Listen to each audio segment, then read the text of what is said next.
cancellation. Up until 2008, we worked with a smattering of debt cancellation. We worked flaky brother-in-laws who wouldn't repay car loans, transactions between shareholders and their corporations, carefully structured Chapter 11 types of transactions. But in 2008, the world changed, as you remember. In March 2008, Bear Stearns collapsed. They were one of the major underwriters of derivative debt products.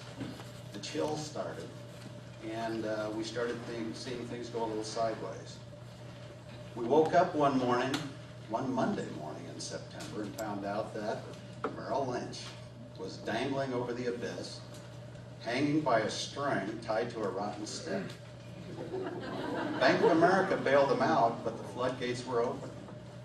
And what we found then is, for the first time in decades, we were seeing deed in lieu, debt renegotiations, abandonments, foreclosures. You're in the front lines of all of these transactions now. We're seeing debt restructurings and cancellation of debt as a major issue. And what we find is that it has potential significant implications when it happens, and it's a minefield that potentially is spring-loaded to jump up and grab you again. Tammy mentioned some of those issues from the legal side. So we'd like to go through the process today and talk about what we see. And one of the first things we see is, please go cozy up very close to your legal counsel. Talk with your finance group. Make sure you know where you're going. And then we have some issues that we'd like to be dealing with also. One of the things that we see as we're going through this, though, is that the Internal Revenue Code, in a way, when the states ratified the 16th Amendment and allowed the income tax, Congress started putting the code together. But when they did, they put it together with a few amazingly effective cornerstones. It's gotten a little fouled up since then. But some of those cornerstones keep the debt cancellation tax part of it in order for us. And it's a relatively, it has some depth to it, but it's controllable, and we'll go through it. So let's work our magic here. So the first part to this we're going to find is that the Internal Revenue Code, when I say there's an anchor, there's an amazingly simple piece that starts with Code Section 61. It says all income from whatever source derived is taxable, is included in gross income. It gives us 15 separate inclusions. Doesn't mean they're the only ones, but for some reason someone had the foresight to say all income is all income. And by the way, if you run into one of these 15, it's it. This was long before Bear Stearns, and lo and behold, number 12 is income from discharge of indebtedness. So as we continue through, one of the things we want to know is, what is a debt? Obviously, when a taxpayer's debt is canceled, they have to include that in income. And obviously, a debt includes any debt for which the taxpayer is liable if it's obligated to your property. We're going to be talking today primarily about debt that's attached to a property. One of the real heartburns we have, I've got to turn this around so I can read my notes. When I say that the code was relatively simple, Code Section 108 is the next relatively straightforward cornerstone. All income is taxable unless the code tells you that it's not. What we like are areas where the code tells us it's not. We don't have to argue about special findings and rulings. So in Section 108 of the code, what we find is that it is not to be included. This is statutory. You don't make elections in this way. It is not included in the event of a bankruptcy, of an insolvent taxpayer. We're going to hear a lot about that. It's kind of a nice buzz.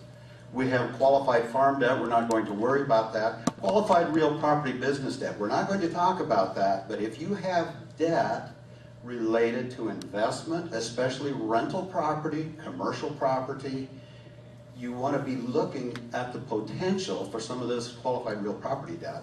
Or beginning in 2007, we had a special provision for qualified personal residence debt. One of the questions we come up to is we're going to see 1099s. And as Tammy said, they're interesting, but they're not particularly definitive.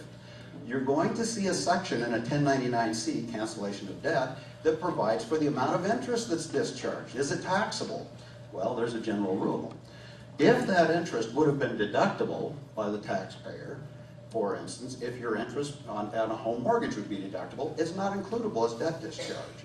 If you have an interest related to a rental property that would have been deductible, it's not includable.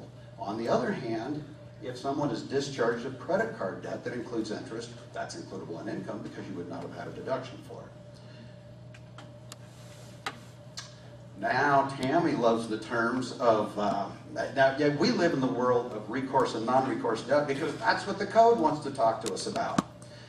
Tammy lives in non-recourse, recourse, deficiency, non-deficiency, and a lot of statutes. So when we talk about recourse and non-recourse, you need to get with counsel. I can't tell you in all cases whether debt is recourse or not.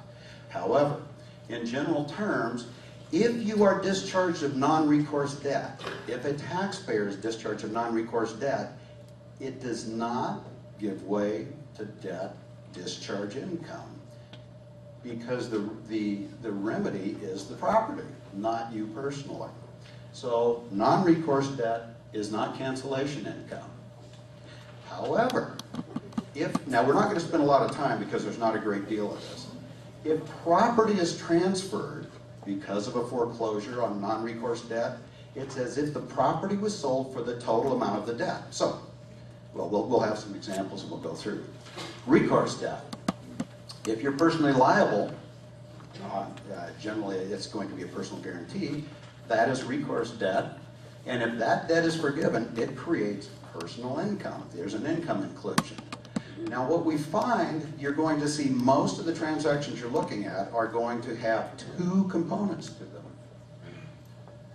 One of them is going to be the fair market value of the property, a discharge of debt, or excuse me, a fair market value of the property in a foreclosure taken as the security interest, and then a cancellation of any amount that is above and beyond that. So you have two separate taxable transactions. If you look at the top, you'll see that the first one is non-recourse.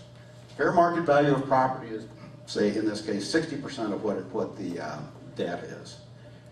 Because it's non-recourse, you have a sale for the full amount of the debt discharge.